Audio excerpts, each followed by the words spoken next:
Kiedy na dworze mróz, zamieć, a w oczy sypie śnieg, wtedy swoje lodowate piękno ukazuje Dissection Storm of the Light's Bane.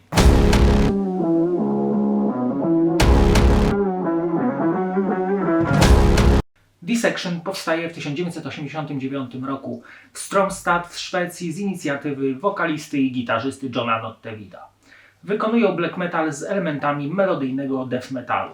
W 1992 roku nagrywają pierwszy krążek Stomberlane, a w 1994 podpisują kontrakt z Nuclear Blast, po czym wydają w 1995 płytę dzieło, o której dzisiaj powiem, czyli Storm of the Light's Bane. W sumie powiem wam, że dawno już bym się pożegnał z tym albumem, ponieważ kiedyś pożyczyłem jednemu znajomemu, takiemu młodemu metalowcowi, któremu bardzo spodobała się ta płyta. No i po 1,5 roku drugi znajomy na szczęście ją od niego odebrał, ponieważ ja już straciłem kontakt, a pamiętacie jak było kiedyś, że często się pożyczało komuś na wieczne nieoddanie. Teraz już nie popełnię tego błędu i nigdy tej płyty nie pożyczę. Storm of the Light's Bane jest albumem, który konkuruje o palmę pierwszeństwa najlepszego albumu black metalowego lat 90. razem z takim drugim wspaniałym albumem, a mianowicie Mayhem The Mysteries Doom Satanas. Jak to bywa w życiu, jedni wolą Norwegów, drudzy Szwedów. Ja chyba bardziej bym obstawiał jednak Szwedów. Płyta to około 40 minut świetnych, melodyjnych, ostrych riffów i tu trzeba na marginesie przyznać, że John miał wielki dar do pisania wspaniałych melodii.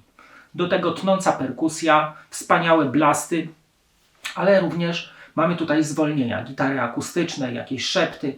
Wokalnie również jest dość ostro, ale jednak wokal jest bardzo czytelny. Mamy tutaj również zaproszonych 2 gości, czyli Ita i Legiona z oftalami, którzy również wpletli tutaj swoje 3 grosze. Ta płyta według mnie jest dziełem skończonym.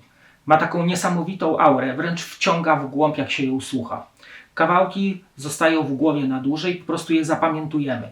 Wszystko tutaj ma ręce i nogi, od tych szybkich partii, przejścia do wolnych gitar akustycznych, tworzą naprawdę niesamowity klimat. Widać, że muzycy bardzo się przyłożyli do nagrania tego albumu, ale też słychać tą lekkość i widać, że po prostu przyszło im to z wielką łatwością na nagranie czegoś tak wspaniałego, czyli muzykami byli wielkimi. Dlaczego powiedziałem, że byli muzykami wielkimi? Dlatego, że w 1997 roku John za morderstwo trafia na 7 lat do więzienia i tym samym zawiesza działalność zespołu. W 2006 roku zaś popełnia samobójstwo w wieku 31 lat i tym samym zespół się rozpada. A naprawdę była to wspaniale zapowiadająca się kariera i myślę, że do tej pory otrzymalibyśmy wiele naprawdę wielkich albumów od tego zespołu. Teksty na albumie to gloryfikacja metafizycznego zła, alienacji nicości, fascynacji nocą, czyli w sumie taki standard, jeżeli chodzi o tego typu zespoły. Przejdźmy teraz do prezentacji co ciekawszych fragmentów utworów według mnie. Na początek Night's Blood z atakującą gitarą i perkusją na początku, do której za jakiś czas wchodzi bardzo ciekawa melodia.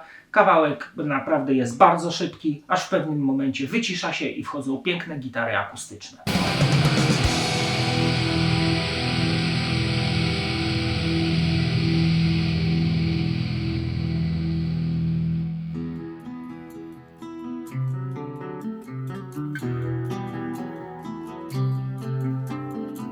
Kolejnym utworem niech będzie kawałek Unhallowed, naprawdę z atakującą nas perkusją oraz gitarami na początku i później rozwijający się w nieszablonowe zagrywki melodyjne.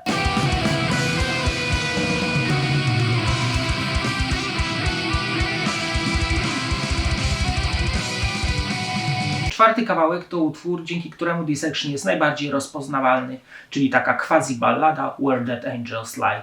I mówię wam, gdy spadnie pierwszy śnieg, a niebo jest szare i zimne, wtedy wystarczy wyjść na ulicę, zarzucić słuchaweczki i ten utwór i w ogóle otwierają się inne wymiary przed nami.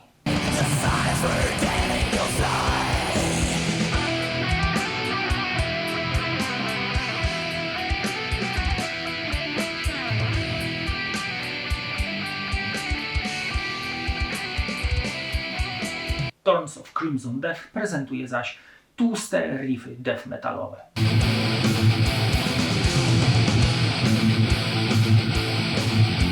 Album kończy zaś klawiszowe, spokojne outro.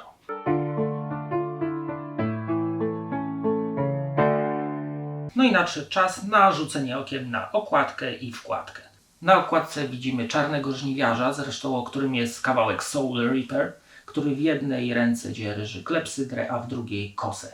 I taka właśnie fajna ciekawostka, ponieważ kiedyś w tym sklepiku właśnie metalowym Dziupla, o którym już mówiłem wcześniej, mieli właśnie plakat na ścianie tego albumu. I tam na tym albumie oczywiście w tle są góry. Jeden z tych szczytów był opisany jako szczyt pojebania.